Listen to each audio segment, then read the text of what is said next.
Strategists at Goldman Sachs and Barclays predict that the Federal Reserve will be less aggressive in slashing interest rates this year than markets are expecting. Joining us now to discuss the crypto markets is eToro U.S. investment analyst Callie Cox. Welcome, Callie. Callie, let's just jump right into the Fed.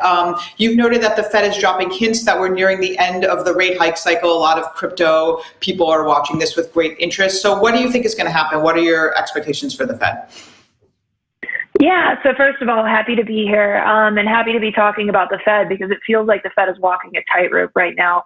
So basically the Fed raised rates last week, hiked rates by 25 basis points, but Powell really leaned into his megaphone and provided some very flexible language on the future of policy. And the Fed is always data dependent, but they keep dropping hints and statements where they basically change the language around if for future policy moves are needed. And I think this is Powell's way of maybe hinting to us that the Fed is becoming more flexible. They're willing to back off of rate hikes, not willing to get the cuts quite yet. I think that's something different, but it is providing some ease in markets. And Powell is basically trying to make the medicine go down a little bit easier. So there's a recent poll, I believe it is Gallup, that says that only 36% of Americans have a great deal or a fair amount of confidence that Powell will do the right thing for the economy. So basically, there's really low trust in the Fed right now. But basically, is this one of these things where people are just complaining, but just to complain? I mean, what do you think people actually want the Fed to be doing in this situation? Is there actually a specific alternative that people are suggesting, or is it more just people like to complain about the Fed? Well, that's an interesting question because, like I said, the Fed is walking a tightrope. So I'm not sure what people want to see here. I mean, obviously, inflation is what people see in their daily lives, and the Fed is hiking rates to fight inflation. And so far, the Fed has been quite successful. Inflation has slowed for 9 straight months, and tomorrow we could see it slow for a 10th straight month. But it hasn't been easy. It's been quite painful by design. So when I think to what Americans want, I'm sure they want inflation to come down. I'm sure they, of course, want to keep their jobs. This is what the Fed's trying to balance, but unfortunately, it doesn't come without pain. And that's what we're seeing in the survey results.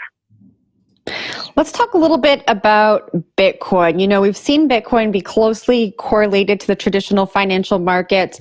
Tell me about how Bitcoin has been driven by macro events this year. Yeah, so it's been really interesting. I like looking at Bitcoin around economic data releases. Of course, Bitcoin has looked like more of a defensive asset recently, especially since we saw some cracks in the banking sector back in March. Something I've noticed, though, Bitcoin has outperformed the S&P 500 in 5 of the last 6 CPI days and 7 of the last 11 Fed days, which stands out to me because, of course, Bitcoin. We think of it as a risky asset. We think of we traditionally think of Bitcoin as the type of investment that doesn't perform well in times of uncertainty, and especially when the Fed is hiking rates. But I think after such a massive sell-off, and Bitcoin's perception within the crypto industry is more of a store of value, I think Bitcoin is kind of drawing from the best of both worlds here. It's a risky asset. It's benefiting from lower rates, but at the same time, crypto investors see it as that defensive asset, and they're flocking to it as well. So it's kind of like Bitcoin is sitting in the middle of the Venn diagram, or at least that's what it looks like.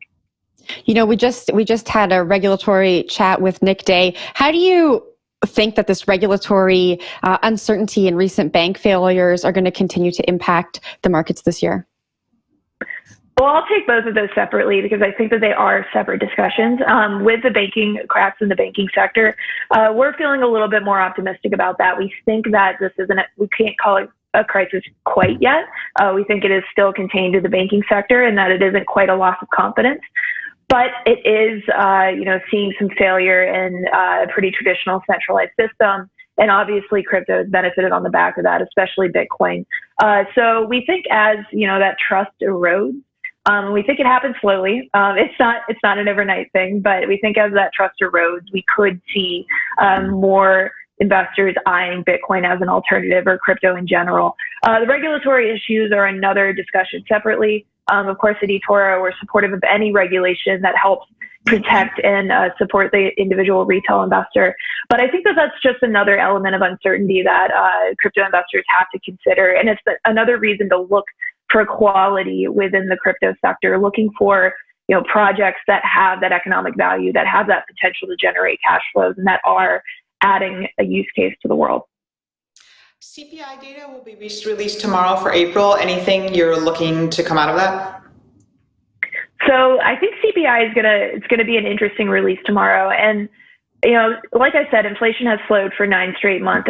If you look at the year-over-year increase in CPI, but we have seen some indications that prices are potentially stabilizing here. We saw that in the ISM manufacturing data with their prices paid survey. Same thing in ISM services. We're seeing wage data, potentially stabilize around the 4% year-over-year level.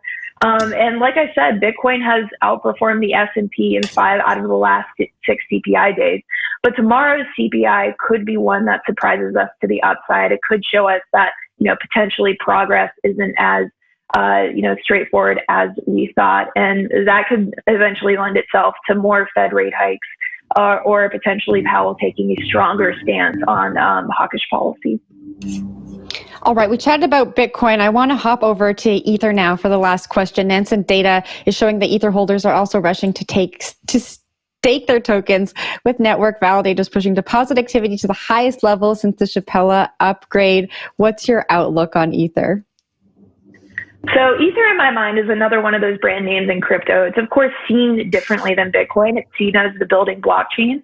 And I think because of that, investors view it a little bit differently. It's a little riskier in crypto investors' minds, but it's still it seems to be one of those blockchains that's coming out in front in terms of the number of developers, in terms of the number of projects being built on the blockchain.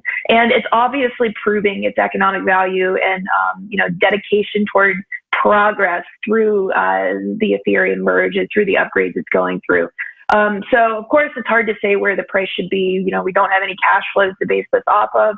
But Ethereum is one of those projects, one of those blockchains that is proving its value at the moment. And I think investors are realizing that. Callie, thank you so much for joining us this morning. That was Callie Cox, eToro investment analyst.